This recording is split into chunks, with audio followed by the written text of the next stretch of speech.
Kua whiua e te pēne o 660 he taukupu ki te kaipāpāho rongo te wā o Ahitereiria i whakaparahako i te pēne mō rātau i whakamahi ai i te reo Māori ki tā rātau anō pānui whakatairanga.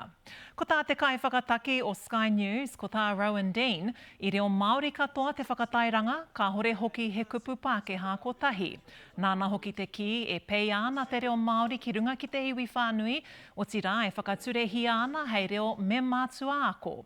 I pātaihia a Dean e te karere mena rānei ia ka whakapāha mo te āhua o ana kōrero, engari ki hai ia i whakae. I te kōrero tahi te kaipāpāho me te tumu o te uni ana waha i te manatuku kōrero o Aotearoa i te putanga o ana pōhehe.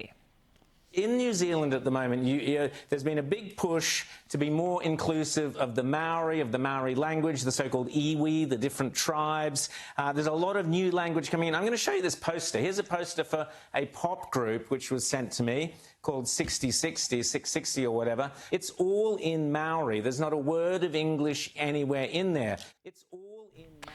I tuku whakahoki a 660 ki ngā pōhehe nui rā mā pai āhua me tētahi kiriata whakatairanga i te rere o te reo Māori ki a rātau konohete.